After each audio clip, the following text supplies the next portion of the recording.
Everybody get up, no need to cram now. We got a real jam going down, going down, going down, going down, going down, going down. Welcome to the IntelliJAMS. Alex, how's it going? Happy Monday. It is going. Thank you. Dude, your turn this time. What do you want to jam about? Okay, so I don't know where this is going to go, but it's something that I've been thinking about for actually probably like a few years now. And I think there is an epic battle going on inside of ecom that I don't know that everyone fully realizes. And I think that battle that is happening is there is a war between eyes and products happening out there in the ecosystem right now. What? I don't even know what this war is all about. Tell me, who are the eyes and what are the products?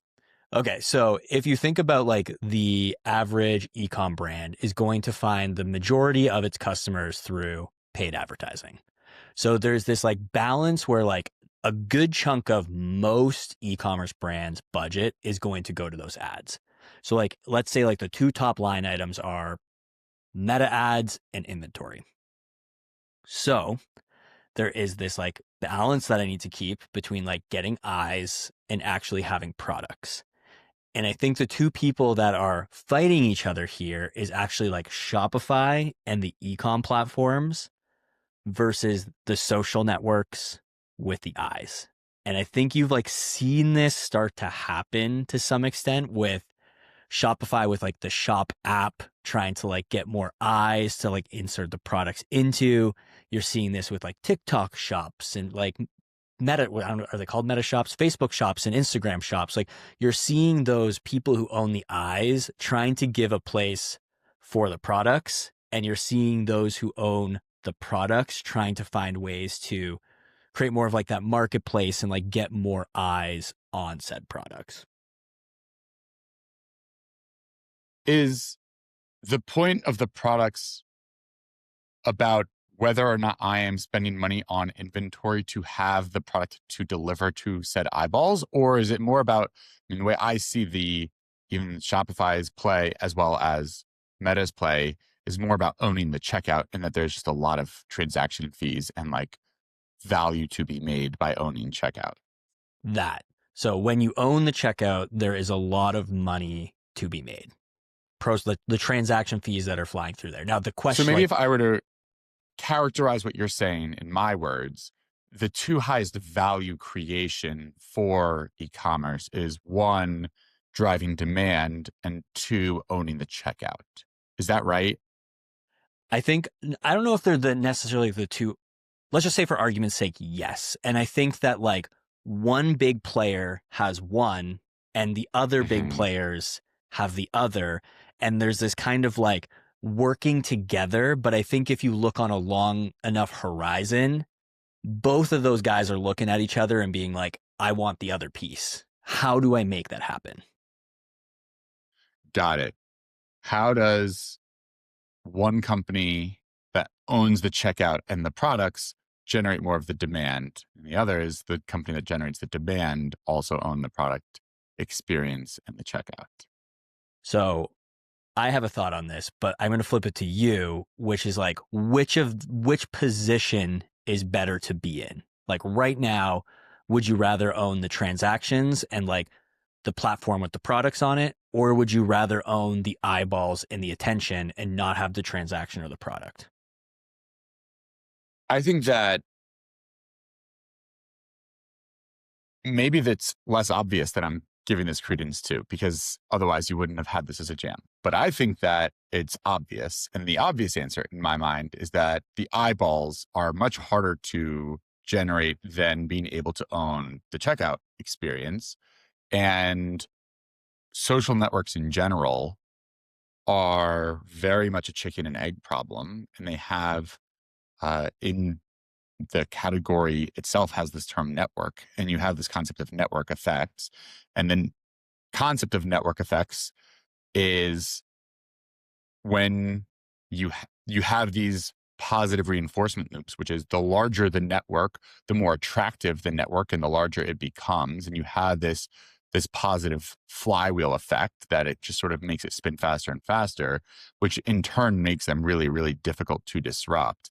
Now, not to say that the only place where you can have eyeballs to drive demand is a social network, but I do think that platforms that have large user bases are not so easily disrupted.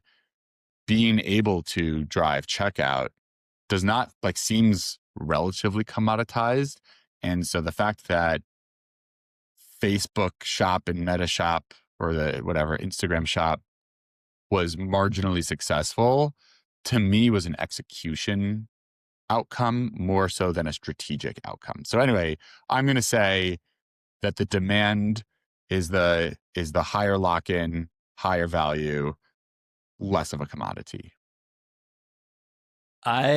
So what's your when you perspective? said when you said, hey, this isn't obvious, I have the same perspective, but I think there's something to be said on both sides of this equation. So I mean, it is going to come as no surprise coming out of the marketer's mouth that I believe that attention is one of the hardest things to go and take. So when you're a social platform, when you're especially TikTok, TikTok has grabbed everyone's attention. I can charge for those eyeballs.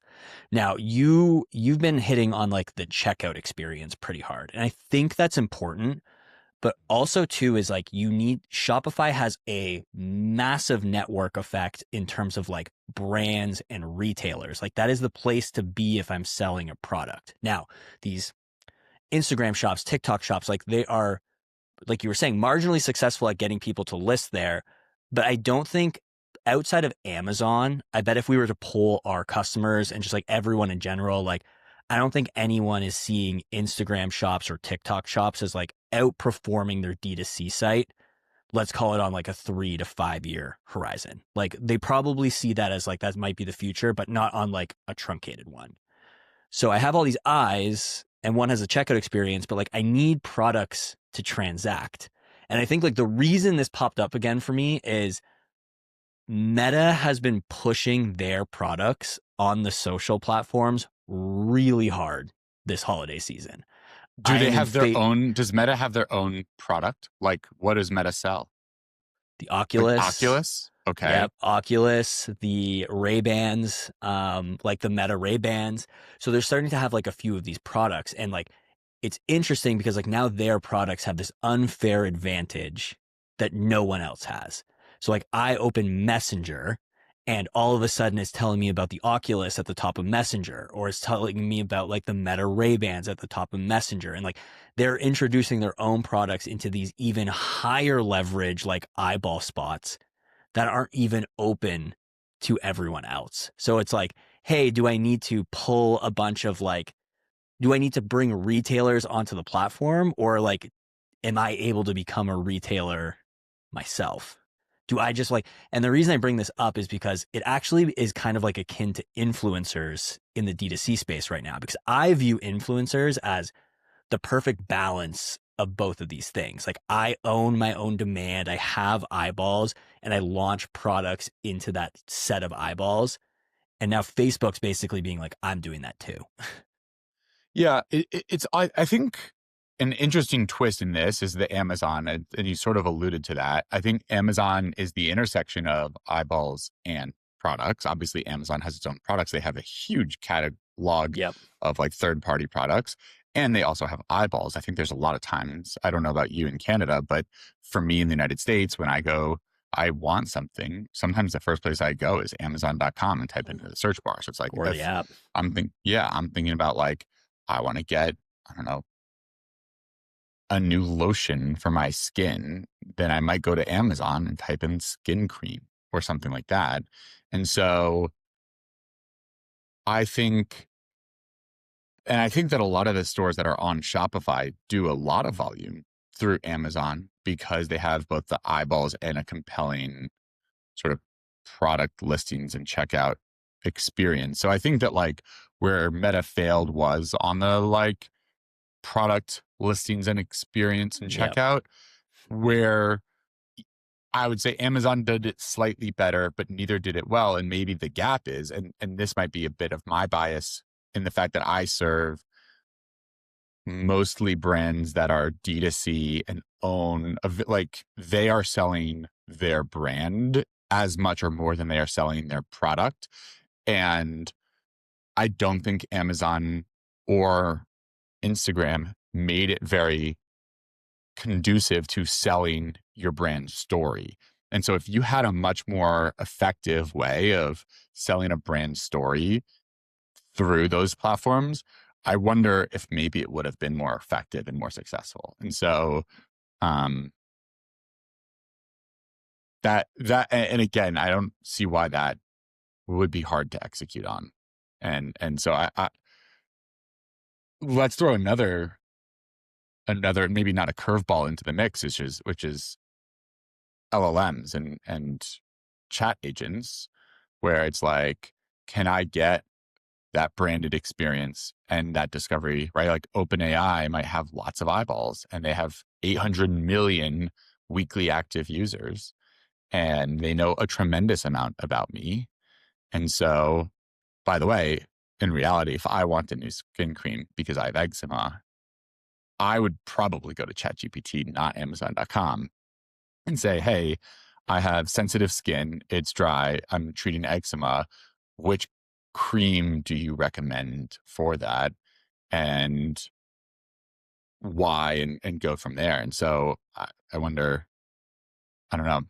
And there's the OpenAI Shopify checkout all in one. So is that the future? I think that the Shopify OpenAI, I was going to call it a collab, partnership, integration, collab.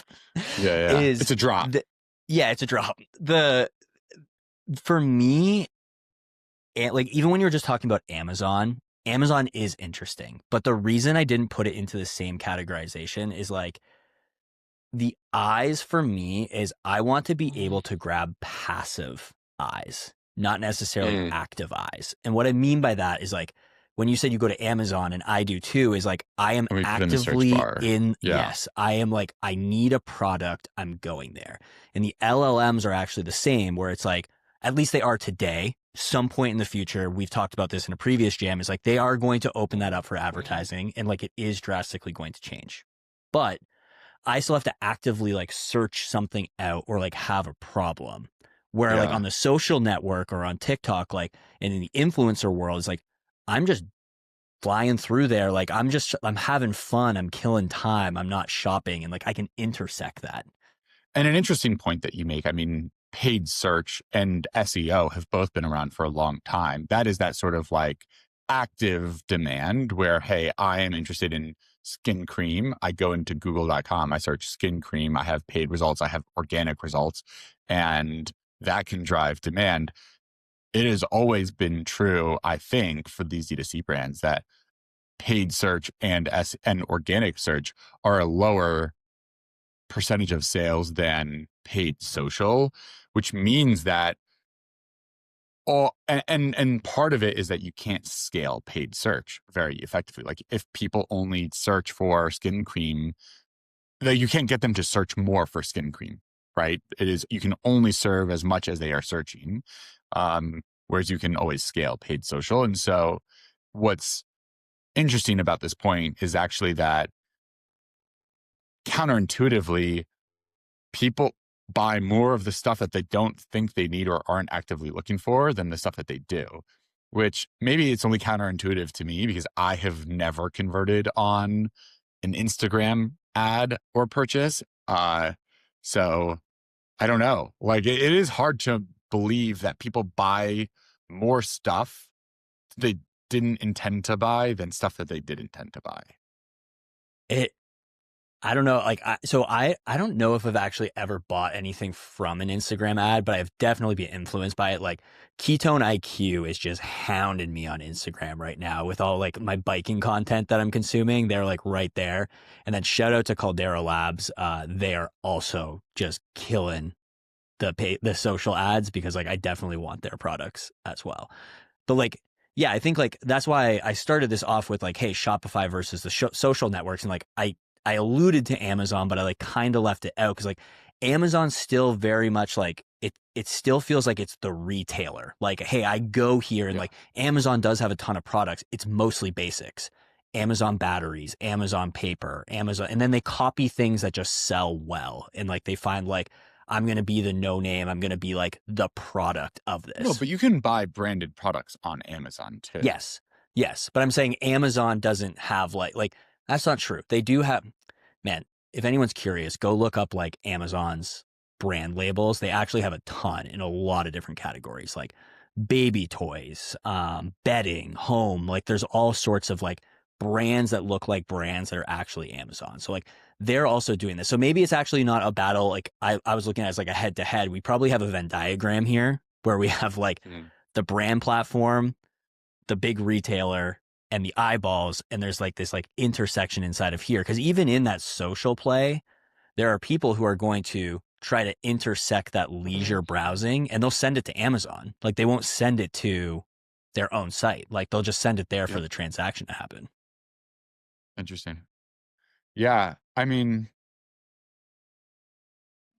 going back to the initial question about eyeballs versus checkout, I mean, your point that these passive channels, meaning I wasn't anticipating on buying, I don't know what ketone sells. What does ketone sell? Ketone IQ is like little energy shots that are apparently like a different energy channel than carbs. I didn't know that I needed energy shots. I wasn't thinking about buying energy shots. I wasn't looking for energy shots, but this ad compelled me to click through, and the content that I learned on the landing page compelled me to try this product. And it is an interesting perspective that passive shopping has is more scalable and has a larger impact on e-commerce than the active shopper who's, hey, I wonder what energy shots I can buy because I feel like I need energy shots. And therefore, again, maybe going back to my original intuition, the eyeballs are therefore the most valuable part, and having people engaged in a platform that is not related to shopping. And again, Amazon is related to shopping. Obviously, if you're asking ChatGPT about it, it's interesting. I mean, I think this is why also, by the way, Amazon is expanding into media, is because it's like, okay, they know a tremendous amount about what I am interested in buying. Exactly. It's like they have Thursday Night Football, they have Amazon Prime Video, right? And so as they expand into their media, I think that that's a big part of the eyeballs play, and seeing the eyeballs is valuable. Yeah, I think like the one takeaway from this is in the next 5 years, all of this is collapsing into one. That's my take, is like all of these players, they specialize in something.